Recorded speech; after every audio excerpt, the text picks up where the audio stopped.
So we have a project. We call it OM Champion Project. Centre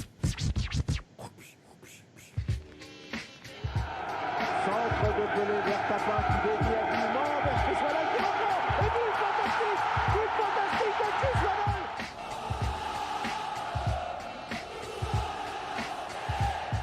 Dimeco dans le paquet. Il n'est pas signalé en jeu face à Joël Max et ça va être le but de Chris Waddell. But de Waddell. 1-0 pour l'Olympique de Marseille.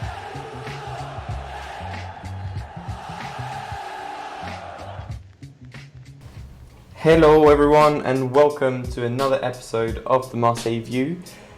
Today is a different kind of podcast since this is Marseille's first loss since the 27th of October 2019, so first podcast since the turn of the decade where we're going to discuss a Marseille loss in Ligue 1.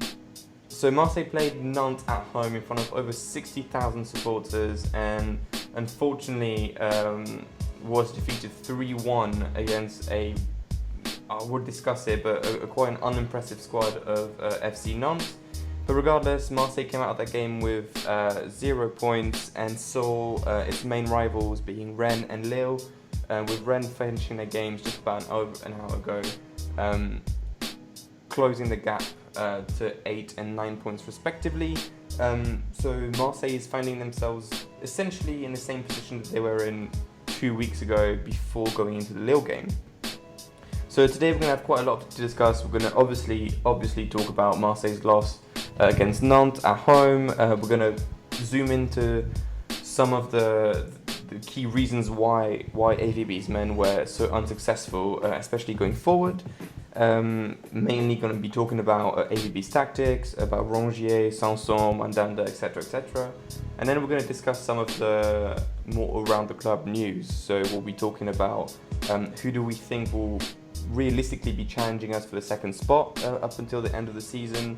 We'll also be looking to more long term. We're going to be discussing some of the summer news, so what's going on with AVB's and negotiating his contract, and then talking about quite a recurrent theme when we talk about Marseille is about refereeing, and then we'll go into more detail later in the podcast as to why we want to raise this issue.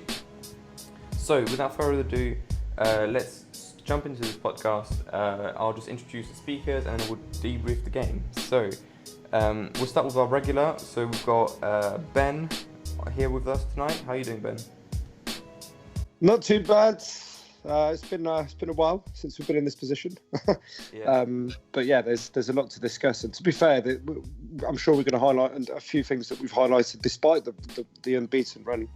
So yeah, looking forward. Well, I wouldn't say looking forward, but we've got to debrief and move on. Yeah, that's exactly right. Yeah. And the second speaker is going to be someone who's hasn't been on a podcast for a bit. But we're very happy to welcome him back, and that's our own little journalist, Mo. How you doing? Hi, how are you? Yeah, not too bad. How's the mood since yesterday's game?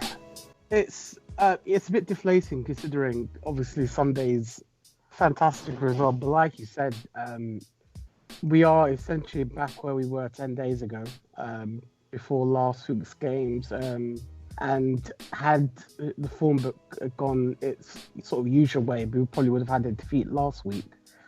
Should have won yesterday. So in all, we're back to square one. But no big harm done, I think. Yeah, and I mean, in a way, being able to say that we're in the same spot as 2 weeks ago is good for us because we're essentially all we're trying to do is we're not looking to go over PSG. We're just trying to keep the rivals away. So the fact that you can say we spent 2 weeks and they haven't made any progress on us, it's quite good news, isn't it? Exactly, and obviously there's a few weeks left. Oh, it's obviously still quite a bit, but the more weeks you can go by with keeping or maintaining the gap, that's the most important thing.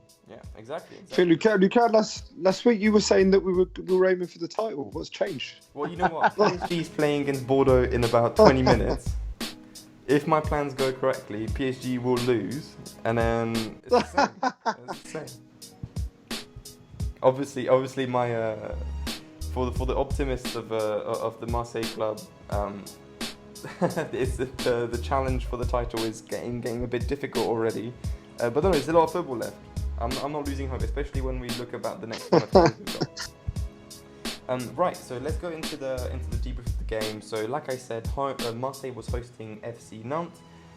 They were also celebrating Marseille's 2,500th Ligue 1 game in front of over 60,000 supporters. So, huge event at the Velodrome on Saturday afternoon in fairly decent weather. Playing against 11th place Nantes, who, like I mentioned earlier, didn't have any star players, any rising talent. They just had a very average Ligue 1 squad. That being said, they came in fighting, and Marseille were completely defenseless. Didn't have any reaction really throughout the game against Nantes, and quite logically lost 3-1 against Nantes. So before I go into more of the stats and discuss players, I'd like to get your overall opinion on how the game went.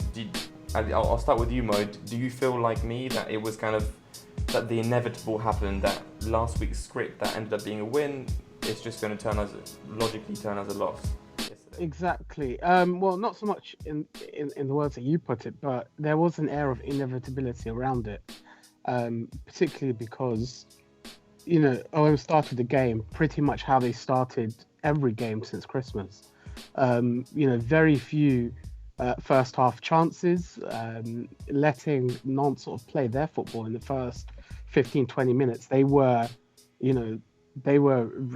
I know you said right at the beginning of the podcast that you were unimpressed by them, but for me it was quite the opposite, because I really hate teams, as we saw with Angers earlier this year, who just come up to the Velodrome and shut up shop from the first whistle to the last. They're unimaginative, they're boring, and they're stale, and they're very frustrating to play against. Whereas Nantes, on many occasions they had several men, ahead of the ball, and then dropped deeper when they needed to in the second half. I thought they were very good value, but on our side, we were still unimaginative. The front three looked again quite inept, especially Payet. It was a bit surprising considering that he was in the squad and we did very well without him last week. And just with put together, all the ingredients were there for a victory. We're coming off a very big morale boosting win. The stadium's full. Nantes themselves haven't won in the last 4 before this, and we had Payet back essentially. So on paper, we really should have got our act together and take the momentum that we had last week and drill it through. But we went in, I guess, and this is obviously I don't want to get into the AVB criticism moments. Are you into it right now? If you I'm here for it. Exactly. I love the man. I love the man completely. I think he's working absolutely wonders. But the plan isn't working. If you look at one thing I actually looked at before I came on the podcast this evening, is the halftime table. So what the scores would have been like if you look at the first half, and we've only led 6 times in the first half all season, well behind other teams, well behind. Yeah, it's been a recurring theme. Yeah. Exactly, and we've only scored 11 goals in the first half this year. So if you look at the table, we'd be 13th. If we're judging by the first half performance, we'd be 13th, below Amiens, below Rennes, below Bordeaux, Strasbourg, etc. Whereas Lille have actually been ahead more than half of their games. Nantes as well have been relatively decent, whereas for a team that's purportedly second, that's doing well, etc., it just seems quite slow. And again, we were chasing the game as soon as from the first whistle, really, not even when Nantes took the lead. So I just think it was pretty annoying considering how well we've been recently. But I think on the face of it, everyone can say that it had been coming. We haven't looked at sort of changing. We haven't looked at bringing in on a plan B. We haven't looked at perhaps changing the formation, at least for the home games against weak opposition, where we can perhaps afford to. Why not bring in Ake in from the start? Why not play 4-4-2? Why not try a couple of other options? Because the stale 4-3-3 is not working. Yeah, and before I ask Ben about his opinion, I'd like to key on to one thing you said. You said obviously that it's been a long time coming, and that we've been producing the same kind of game in the last few months now, but obviously we're winning instead. What do you think changed yesterday? Do you think it was just that our luck ran out, or do you think that there was an element of complacency coming out of the little game? I think it's a bit of both. I think, first of all, personally, I thought it went to the player's head, because last week was such a big moment, beating a direct competitor away from home in the second half. And you think, playing a home game that, perhaps the same could be done, especially with Payet back. I think there was an air of complacency, which is why we started off so slowly at the beginning. But also, the fact is that if we are continuing to do the same, I think it's becoming easier, and it will become easier and easier to play against. Nantes were quite industrious. What happens in Montpellier in 2 weeks? Montpellier are a team that put 2 rows of players behind the ball at all times. We're going to be playing away from home. We're going to be playing a team that don't concede a lot of goals. What's going to happen then? I hardly think that we'll be scoring 3 or 4 and be relying on a very potent, dynamic front three. There's been nothing dynamic about our team for weeks, even though there have been bursts of individuality, as we saw yesterday. Again, we're scoring very, very good goals. We're relying on individual brilliance at the moment, and 1 or 2 game-changing moments, which is fine. But we'd also like to control the game. We'd like to really assert ourselves in the opponents, especially what you should be doing in the home games. But, Nantes have had a fantastic record against us, for a while now. And in particular, Benedetto, I thought he was out-muscled and very uncomfortable against Palois in particular yesterday. That completely nullified any threat that he had. So, yeah, like I said, it's just massive disappointment. But in the end, we can't be sort of too disappointing, considering we haven't lost to a direct competitor. We are back where we started last week. And at least then, perhaps we can sort of take the defeat on the chin, be a bit humble, and then move on next week. Yeah, brilliant. All right, so we've got Mo's kind of general impression of yesterday's game, and the main theme here is just disappointment and a bit of expecting that defeat. Ben, how did you feel coming out of that game, and what kind of stuff were you worried about after that? Well, look, mainly the points we've been making in the last few weeks, the wins and the lucky impact substitutions that AVB's been making for months now that often pay off, whether it's Radonjic, Strootman or Ake against Lille. It wasn't going our way yesterday. And I think Mo, beyond not doing very well against us, I hate to say it, but Christian Gourcuff has a fantastic record against Marseille, whether it's home or away. I don't think we've beaten him very often in the last 5-6 years. I mean, he was particularly troublesome when he was at Lorient. Granted, for a period they had that shit 4G pitch, and then he went to Rennes and we struggled against them when he was there as well. So he seems to have a way of coming to the Velodrome and consistently getting points. But yeah, look, I think I agree with Mo. I think fair play to them. They turned up to play football. They pressed us very high, which is risky at the Velodrome, but it paid off. And yes, we'll probably discuss the final detail of the goals and the way they were built up and stuff, because the first goal, for me, there was no foul, but the referee saw a foul that enabled Nantes to quickly counter-attack and switch the play to the other side. And regardless of whether it's a foul or not, the spot of the foul meant that our midfield was completely wiped out, because he just took 20 yards from where the foul was. Like that, I was shocked that the referee didn't call that back, like, as they played it. Yeah, but we're used to the referees screwing us. But we screwed ourselves. Beyond the refereeing, we were asleep.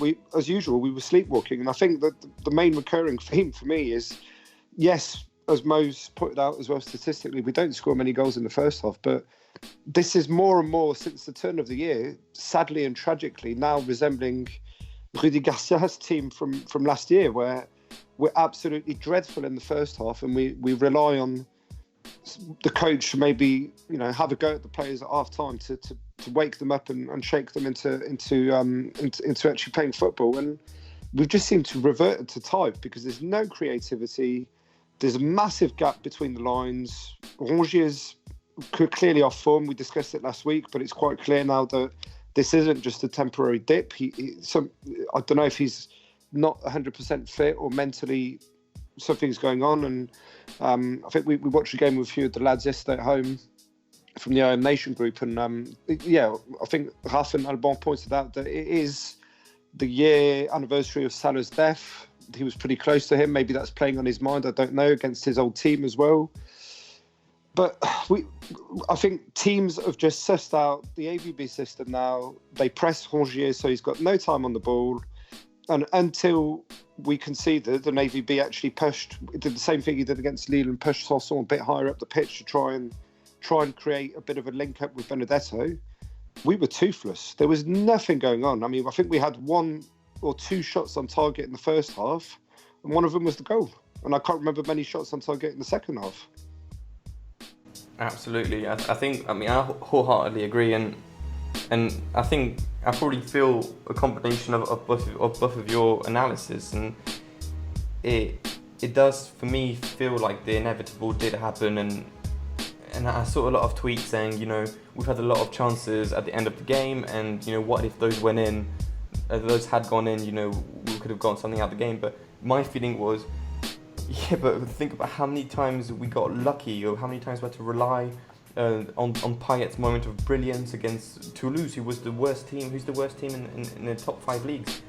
This has been a long time coming, and I mean, I don't know how much weight my analysis has because I've been so critical of AVB, but I honestly don't see where the strategy is. It just seems like we just go into games kind of saying, well, let's just stay strong defensively, and then hope that a mistake will lead us to a goal, or hope that one of our key players just carry us.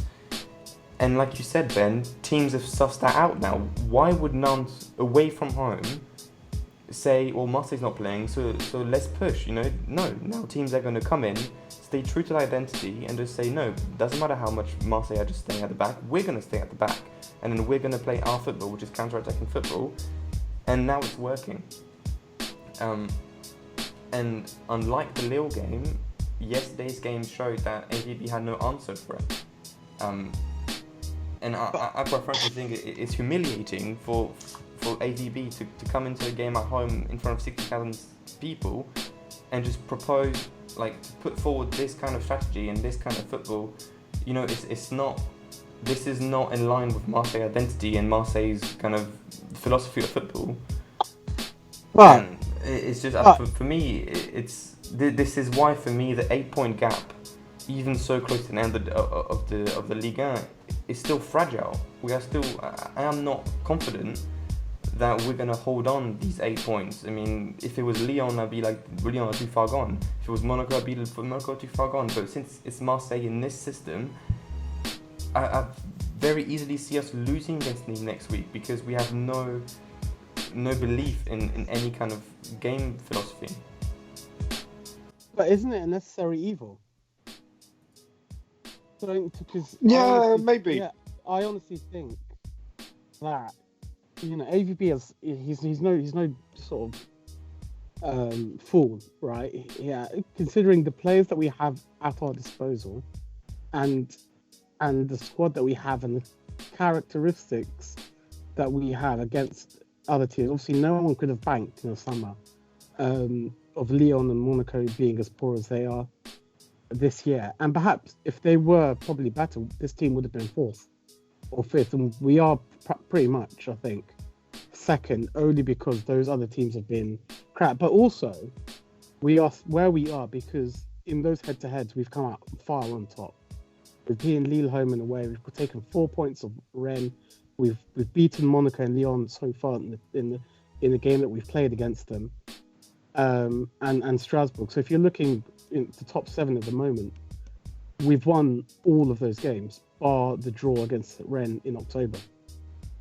Yeah, but And the way that we've been set up, are we gonna but hide the way behind that- this excuse of the lack of But- squad when we've just come out of the Lille game where playing the shit kind of football that we've been displaying for the past few months, we were down 1-0, and then all of a sudden we realised that, well, you know what, we're gonna have to play football, and when we actually put a good shift in and a good kind of scheme to go forward, we dominate them and destroy them, and that's how we won last week's game against Lille. I agree to an extent, even though I don't think it's the be all and end all, because preferably, I think if we ever needed a defeat, it was this one, just to wake us up a little bit, not to get ahead of ourselves. And these players, and especially with the bonus that they got last week, and I think last week, myself included, we were all a little bit too euphoric, thinking the Champions League was a foregone conclusion. You're right, it still isn't. There's still a lot of football left to be played, but having this defeat now against a team that's not going to trouble us, that are 15 points behind, whereas we still have an 8-point gap, will be key, especially considering that over the next 5 games we'll be playing Nîmes, Amiens, Brest, as well as Montpellier and PSG. We should be getting minimum 10 points from those 15. So I'm not too worried. You mentioned also the gap to Lille and Rennes, because I think you might be a bit concerned that might come down. If you look at Lille and Rennes, I think they're a bit, I don't see anything to suggest that they'll go into the Champions League or usurp Marseille's second place position, because we have been at least consistent. You can say we are poor, fair enough. You can say that we are not, throwing any fireworks, but at least we have been consistent. Our home record and away record have been fairly strong. Especially our away record, we've won more than half of our games on the road. We've only lost twice away from home, one of which was to PSG. And if you look at Lille, up until last week, they've only won once away from home all season. Rennes have been a bit dodgy either way. Monaco have only won 3 times away from home all season. Lyon's home form is poor, which is what's keeping them back. These teams, if you extrapolate that form over the last 10 games of the season, they're hardly unlikely going to go on a 10-game winning run that will trouble us. And if they're going to take over an 8-point lead, that's what they're going to need. For example, in Lyon's case, they're going to have to win all of their, at least 8 of their last 11 games, and hoping that we win 3 of our last 11 or 12 games for them to take over our position. Same for Lille to a lesser extent. So I'm not. It is ours too to throw concerned. away, isn't it? Exactly. I'm not too concerned overall, but you're right. We need to find solutions. My point is that we need to sort of start looking into a plan B and not rely on, on individual brilliance. And if you look at Brest, it was the same. The 2-1 game against Brest, where we had like 30 shots and having to rely on the last-minute winner from Radonjic. It's annoying, it's poor, but it reminds me of OM's 2012 season with Elie Bow. When you've got a really poor squad, when you don't have these dynamic, young, fast, attacking players that other teams can perhaps rely on, you just have to look at your squad saying, cool, we'll play to our strengths. We've got Payet. Maybe with Tovan it will improve, but for me, it's just about trying to eke as many points as possible. But we also have to look at just changing the system a little bit, just to get new options. Bringing Ake from the start, bringing Cowie. We've got another attacking midfielder who we rarely see. I'd like to see him, instead of playing with Shaman and Lopez on the right wing, for example, or Sarr. This is a guy who's used to having the ball in the final third. Why not test a solution with him? Why not do 4-4-2? We just need a plan B. To AVB's defence, the only thing that and it's refreshing from Gaston, and to be fair, we've been used to this. He's a very good communicator in his press conferences. He took the blame on the chin at the end of the game, say, look, we lost, we played poorly, it was my fault, we didn't set up to win. I set up a system, relied on our defensive stability, but the defenders had an off day today. It is what it is, move on. But it's all well and good saying that. because that's what we want to hear, and we expect that from his honesty anyway. But he needs to mix things up, and if he doesn't realise that, then he's just we could go into a spiral of what we did when Payet was out suspended and Kamara were out suspended in October, of just drawing games at home or losing games that we should be winning really on paper. So that is the difficulty here, is what can we change with the players at our disposal. And I think if he persists with this 4-3-3 that teams have sussed out, because they're all going to press Rongier high, and Sanson has found a bit of form in the last couple of weeks where he's really carrying the ball forward pretty effectively, but he's the only one who was on form yesterday. So, and Kamara, to be fair, but it's worrying, because with the squad, are there alternatives? I think maybe by tweaking the formation, yes, but that's all I can see, because you can't, with Thauvin still out and Hadonich out now for a few weeks, you can't really replace players in that system like for like.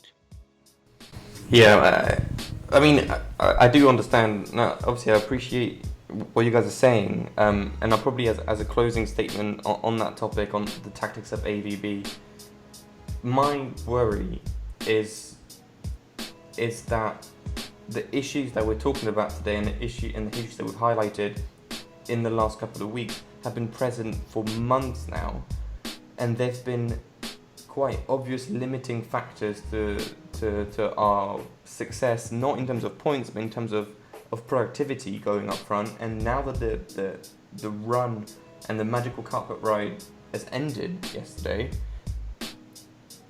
what gives me any kind of assurance that we're going to change anything? And if we're not going to change anything, what assurances do I have that we will get back up and dust ourselves off, and then go to Nîmes and win, and go to Montpellier and win, and get something out of the PSG game? I think when you have a squad that relies so much on confidence and on momentum, that's a double-edged sword, because when the momentum is against you, like it could very easily go if we get a bad result against Nîmes, things can spiral down very quickly. It can. And yesterday, AVB, we've said it for weeks. I've said it for weeks. He's been very lucky with substitutions and tweaking the system at key points in the last few games. But yesterday it all went wrong, because, as usual, as you say, we set up to be solid defensively, except that Nantes caught us out because they pressed us high, and our defenders had a bit of a shit show at the back, certainly in the second half. And then also, his substitutions were quite shit for a change, because I didn't understand when the substitutions happened. I fully expected Rongier to come off because he'd been poor, but I also expected Germain to come off for Ake. I had no idea as well. When he took off Kamara, it was evident that we were going to get caught on the break, because Kamara had been instrumental. He'd already put in the last few ditch tackles in the first half to break up counter-attacks. And the minute he went off, completely lost pace in midfield, obviously with Strootman, that's bound to happen. And then we got caught out twice in the last 20 minutes. So it was an off day yesterday, but it's been an off day for weeks, and we've just been getting lucky results. And yes, we're very happy about that, but we got found out yesterday. And as you say, is our confidence now going to be rattled, especially with away games? Nîmes is not easy, and Montpellier, we've been battered there the last few years. We've not gotten, I think we haven't scored at Montpellier for years. It's been 3 or 4 years since we scored there. Absolutely. I think we're going to switch gear a little bit and look away from the Nantes game for a little while, and look into at least the short term, at least for the next 4 games until the next international break. There's going to be 4 Ligue 1 games. Obviously, Marseille are not playing any cups or anything. Most of the teams that are kind of competing for the podium are also not playing any cups anymore. I'm thinking about Lyon, I'm thinking about Rennes, Monaco also. Lyon are obviously still in the mix for all the cups, but I mean, they're quite far behind now, so I don't really count them as of yet. For the next 4 games, Marseille will be playing Nîmes, Amiens, Montpellier, like you said, is quite a difficult fixture, and obviously the big fixture of the season, which is PSG at home. Before I ask you how many points we can get away from those games, I'd also like you to look at the fixtures that Lille and Rennes are going to have. Rennes, first of Right. all, who are only 8 points away from us, are playing Toulouse, so that's pretty much a guarantee. That's guaranteed 3 points. Yeah. But they're also playing Montpellier, Bordeaux away, and Lyon. Lille, on the other hand, are playing Nantes away next week, and we've just experienced how difficult it can be to play against Nantes. Lyon, Brest away, and Monaco at home. How do you think these next 4 games will shape out? And do you think, in terms of your prediction, do you think by the time that we get into this 2-week international break, do you think we'll have a very comfortable cushion and we'll be able to more confidently say that we're going to finish second? Well, first of all, just looking over the next 5 games on our own sort of path, like I said, it's a minimum 10 points that we need from those 5 games. A minimum 10 points. So I'm looking at, first of all, maximum points against Nîmes, Amiens, and Brest. And we're going to have to recognise that Montpellier away is probably going to be a tough one, and a draw would be welcome there. And in the PSG game, well, that can go either way. So we'll leave that. We'll put that to one side. So 10 points, I think, is a very attainable target, and I think it's in line with sort of the run of form that we've been putting together over the course of the season, especially in the last 3 months. Now, the rivals that you just mentioned is where it gets interesting, because Rennes picked up their first win in ages today, their first win in 4. And they are in a bit of free fall with a bit of sound there, but they are in a bit of free fall with their ownership, with their off the field issues, and they didn't look convincing either. They relied on a last minute winner this evening against Nîmes, our next opponents. And then obviously when you look at the next game that you mentioned, they play Montpellier, which is tough. Away to Bordeaux, which is not guaranteed 3 points. And then finally at Lyon, which again, it's not easy at all. So I don't see them getting any more points than us in that period. Same for Lille. They've got an awful away record. It's either that these guys will beat our expectations by getting maximum points, or they put Lyon more than 20 points behind us. Either one is absolutely welcome for me. But considering their run of form, I don't anticipate them getting anything more than 10 points themselves. So I think the cushion will be maintained, and I think if we can get to at least 8 points, which is where we are now, by next month, by the international break, we are going to be in a very, very good place. And obviously with Thauvin back, I think his return is programmed for the Amiens game or the Montpellier game. So about 2-3 weeks from now, we can start looking forward to at least some dynamism in attack. So fingers crossed for that. What about you, Ben? What are you feeling about this next 4 games? I'll be a bit briefer because I'm a bit more pessimistic, sadly. But I think the next 5 games, I think we're going to struggle away from home. In Montpellier, we'll lose to PSG. I could see us getting probably between 7 and 9 points from the next 5 games. And I think Lille will probably cut the gap down to 6 points by the international break. That's my prediction, just because we are going to have a dip. But now's probably the time to have it, with our rivals playing tough games as well. And maybe they'll also have dips. So not an easy run of games, but we've just come out of a very difficult run of games and gotten loads of points. And that's the unpredictability with OM this season, is that we could actually win in Montpellier against all odds and then lose at home to Amiens. Who knows? So I think the gap's just going to get much smaller by the time we get to the international break. I hear you mentioned Lille. You were obviously expecting them to get at least 6 points. You didn't mention Rennes though. Are you kind of like me, and then you're kind of going on the history of Rennes and saying they always end up bottling it when they they'll the collapse. Sorry? They will collapse, I think. I agree. I just think Lille on paper have the better team and the better philosophy with Galtier to put a run of results together, and they've got the bigger squad, and they've got a few players that are going to come back from injuries as well. So, yeah, I think Lille is our most serious challenger. If not for second place, I just think they've got, after these 5 games coming up, they've got the easiest run between now and the end of the season out of those 3 teams. So I think Lille will probably have a little gap on Rennes in third place by the time the break comes along. Brilliant. And actually, just before we move on to the next topic that you guys would like to discuss, I'd like to ask you just one question, just to kind of suss where you guys are at.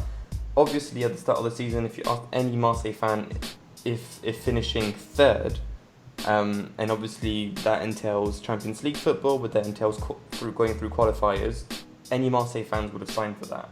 Now, in this position now, if Marseille ends up finishing third, would you consider this season a success, or would you consider the season a failure, knowing that we're going to have to go into August playing qualifiers and could very easily not qualify for Champions League again? Very, very difficult, isn't it? I'll just say a quick piece, man, and then you can go into detail. But the problem is, because there's those 2 qualifying rounds, you are certain to draw a team like Napoli or Atalanta or Dortmund or Leipzig in the third round of qualifying, and that's if you get through the 2 legs of the second round of qualifying. So that's the big difficulty, is that add to that the fact that based on the uncertainty that we might not actually get into the Champions League, that means that the board won't invest and will just be selling players and scrambling, hoping we qualify for the Champions League group stage, and then scrambling in the last 15 days of August to make some signings. So it would be a disaster to bottle second place.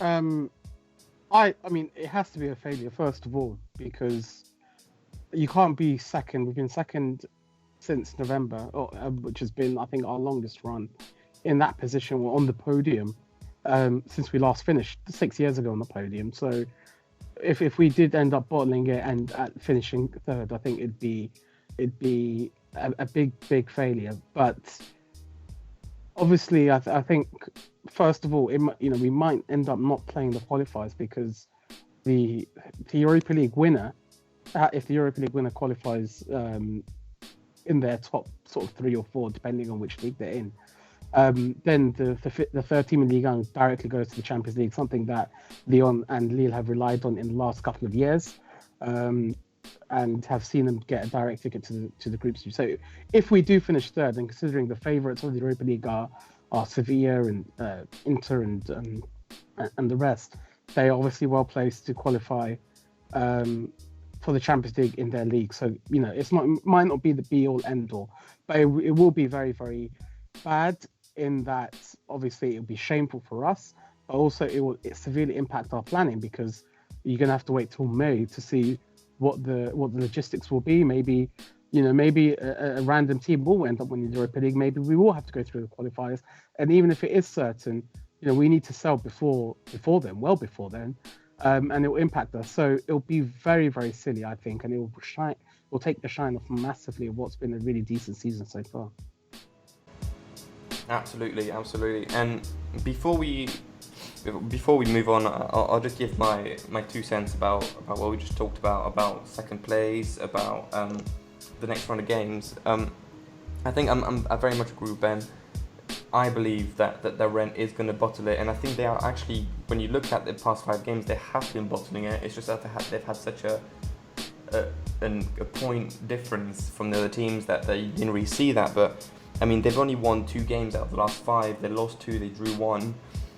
And when you look at the teams that I'm most worried about, which is Lille, and I'm actually quite worried about Monaco, because both of them have won 4 out of the last 5 games, and they're the teams that are going forward and are starting to pick up steam, as we were expecting. Coming to the end of the season, you don't expect every single team to be bang average. You always expect 2 or 3 teams to pick it up, and it's usually Marseille, Lyon, and either Monaco, Nice, or Lille.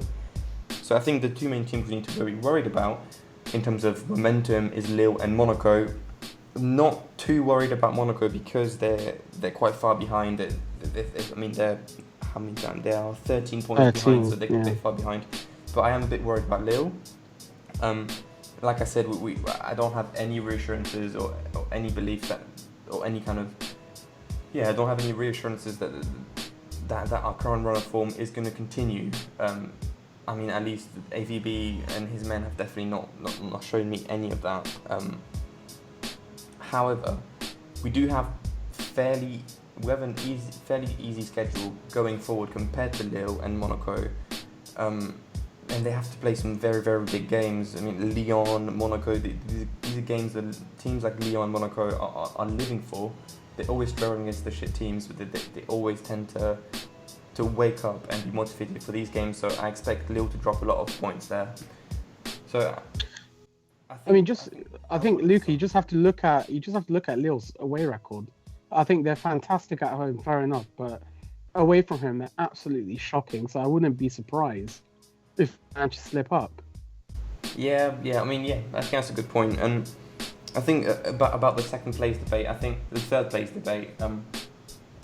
I wouldn't consider this season a failure at the end of the season if we finish third, just because we haven't been on the podium for so long, and just because, it is, like Mo said, it is a potential direct gateway anyway to the Champions League. That being said, I will have a lot of regrets, and I think I will have a lot of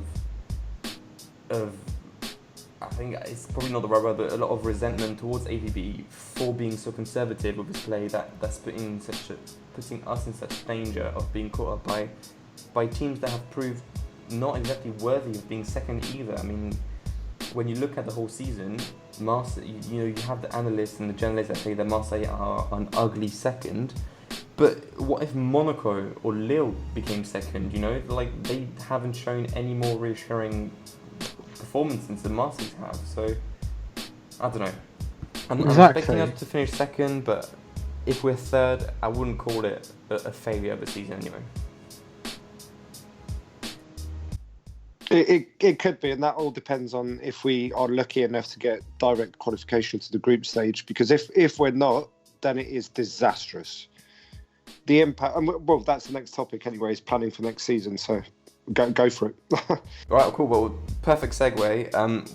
I asked you before the podcast, kind of, if you had a news or topic that you would like to discuss, and we'll probably start with Mo's point, which is talking about looking into the summer. And you had a few thoughts about that. Do you wanna let us know about them? Just set the context, Mo, isn't it? Because I think it's AVB said in his press conference that they are planning to have a sit down with Ero and Zubizarreta and McCourt probably during the international break to start planning for next season. Is that correct? Exactly, yeah. So it came in the press conference I think the pre-game press conference on Thursday, where there were sort of the first words of AVB for next season, which is to a point reassuring, because obviously what happened in January and the being traumatized over the January transfer window and his comments around them. But what he also did provide insight to was just the amount of conversations that he'd need to have with Zubizarreta, with the board, etc. And it's not just about finding players for next season. It's also speaking to those who have a year left on their contracts, of which there are many first teamers such as Mondon, Thauvin, Sherman as well, amongst others. There are quite a lot of issues that need to be ironed out. So personally, and this is now going into my opinion, for me, I'm very optimistic of what's happening on the field, and the reason why I would, as we've just spoken about, being optimistic in getting second place, in finishing a good distance ahead of the others, is because I'm actually quite worried to an extent of what might happen this season, at the end of the season, because of financial fair play, because of the money that would need to find essentially at the end of the year, and I'm a bit concerned as to how or in what form our squad will take in August, especially if we do qualify for the Champions League. I think it's a tough jigsaw, and I've been sort of trying to rack my head around.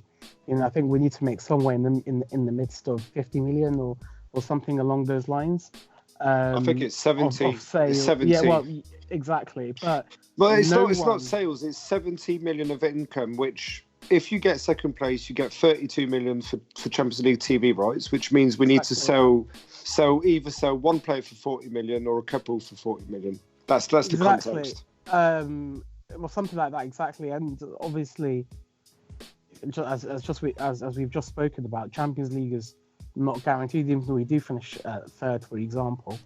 There's a lot of moving parts. So, yeah, it's good that we are looking forward to the summer, and I hope that in the midst of this, the scouting team and the Zubizarreta, and they've done their job, because what we need and what Marseille desperately needs, and probably we haven't seen since the Deschamps era. I think the last time we've done the majority of our business, like say by mid-July, was Deschamps' first season, when he brought in Lucha Mbia and Edouard Cissé and the rest.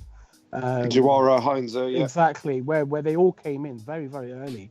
And they just got on with it. The team was in place by the first game of the season. I think there was only one addition after that, and they went on to become champions, etc.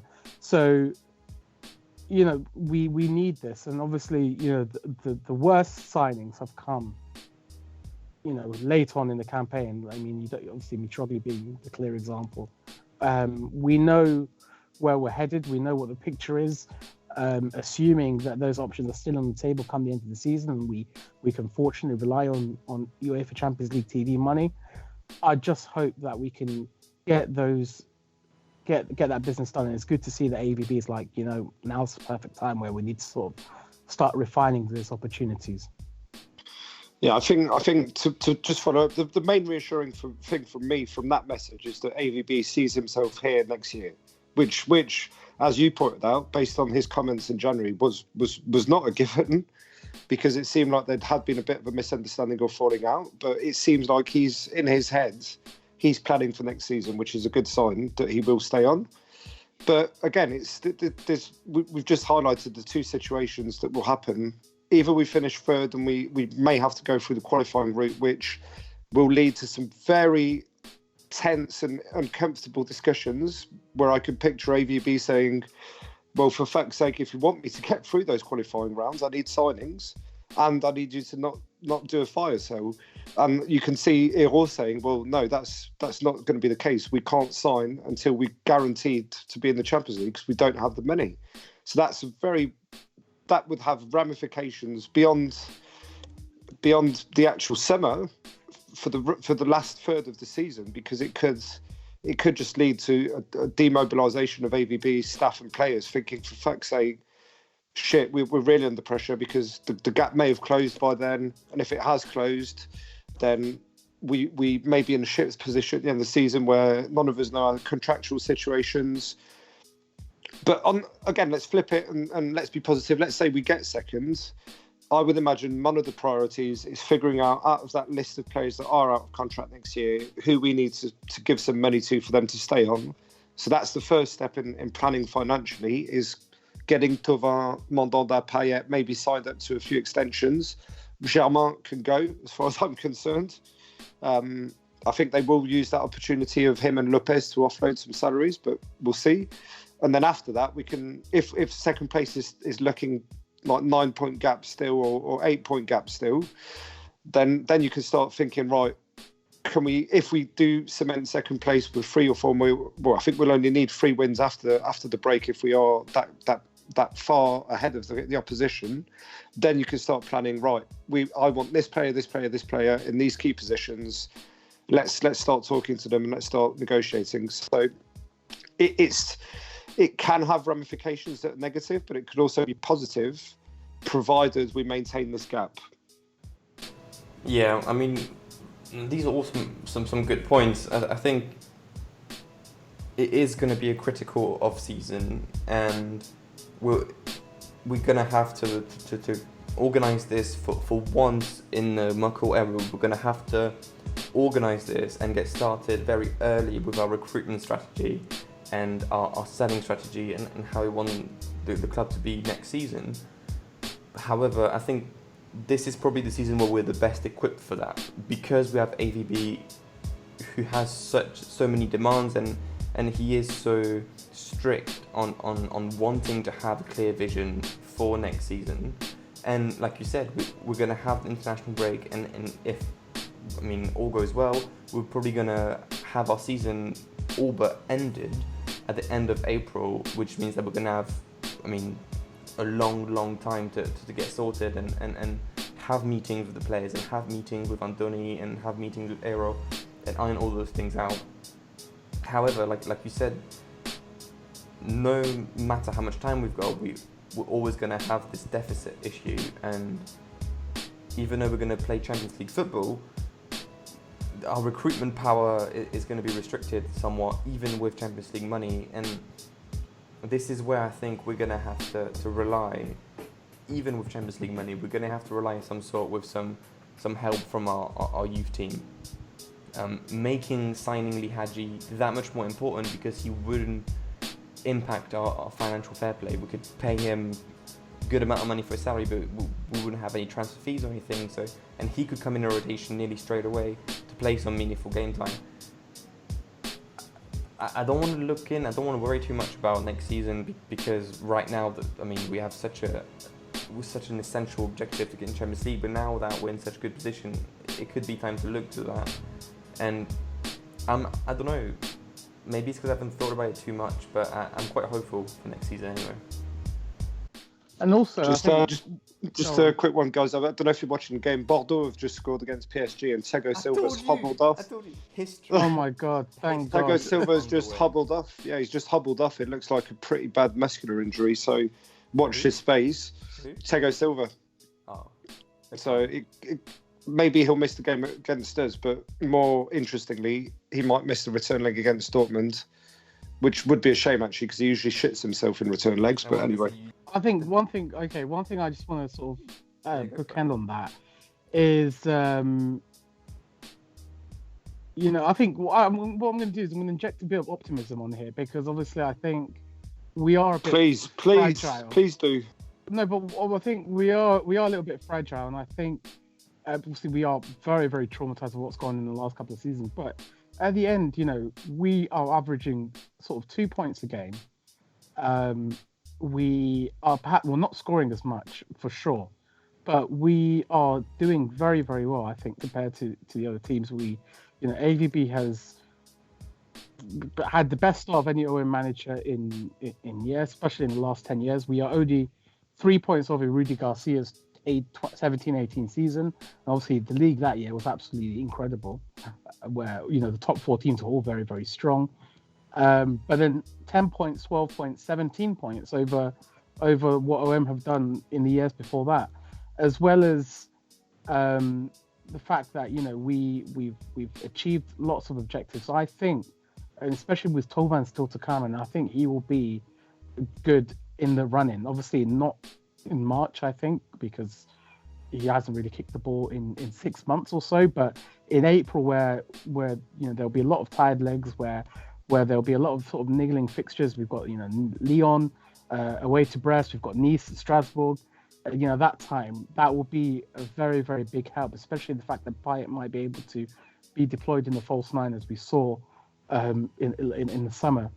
Having Tovan and Radonjic either side of him would be actually quite interesting, and just give Benedetto a breather. I think that would be quite nice. But we are doing well. I think, as you see, the records that Canal Plus have put out, that it's been the biggest gap between second and third, and OM have had more points at this stage of the season than in any points, in the last 10, 15 years, etc. Obviously, notwithstanding this game. So I think the picture looks good. It's going to take a collapse of very surprising proportions. The collapse that we last saw probably in 15-16, or January 2019, when we lost to Andrezio and losing the league left, right, and centre. It's going to take that sort of major collapse for us not to qualify for the Champions League. So I still remain optimistic, and I think we can start the planning. I assume we just need to remain serious. We need to remain secure, because even the good aspects that we have, such as Mondonda and Alvaro, who were incredible over the last couple of months, were really shit last night. Mondonda did not make any major saves, and Alvaro ended up scoring an own goal. So it comes at the perfect time, like we said, because of the fact that these rivals also all have big games. So I think, I hope, fingers crossed, that normal service resumes from Friday. Mm-hmm. Okay, and I think for time's sake, we'll just move on to the closing topic of the day. I'll probably won't respond to it, but Ben, you wanted to talk about the refereeing issue and something that AIDS conference. So come on, the floor is yours. What do you want to say about that? Oh, guys, look, we can talk about this all night. AVB said it. I think he actually had an argument with the Nantes staff and the fourth referee in the tunnel at half time, where he was quite angry about the Nantes goal with the free kick being taken quickly from the position, and especially the fact it probably wasn't a foul. We got Amavi got booked for the first foul of the game. And I think he said in midweek, AVB's done his homework. Since 2014, Marseille is the Ligue 1 team with the most bookings. And it is, if you look at some of the bookings, especially look at the Lille game, where not a single Lille player was booked, even though they fouled. I think they fouled us more than we fouled them. So you do wonder the impacts these suspensions have, especially with such a thin squad.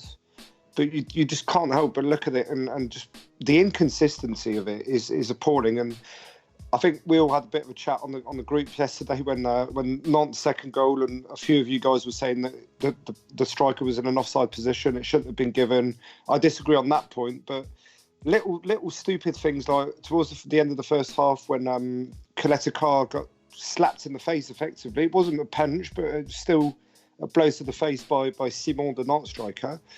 If that's on Friday night, Metz against Lyon, the Metz players getting sent off. There's a red card.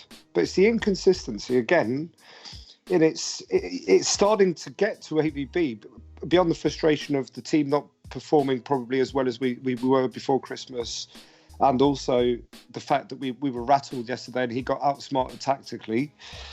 I think we've got to be careful because it cost us a lot in the beginning of the season against Montpellier when Payet got sent off and Kamara gets sent off and we just lost our heads.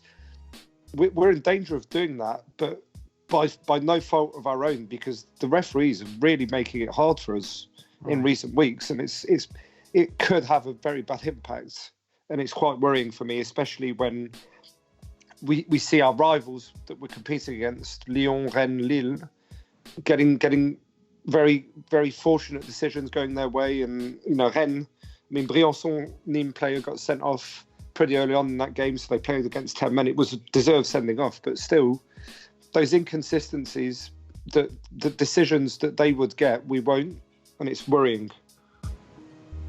All right, what do you respond to that, Mo, as a closing statement on the podcast? Very briefly, I completely agree. I don't like the referees in France, especially the referees that we've got. And you just have to look last week, where we had 5 players booked at Lille. 3 of them were literally the first sort of fouls that they committed, and the yellow comes out straight away, and nothing for Lille. I think it's a big impediment, and it's something that perhaps need to be, the authorities need to focus on a little bit, because it's impeding us. It's already screwed our season in the early stages. So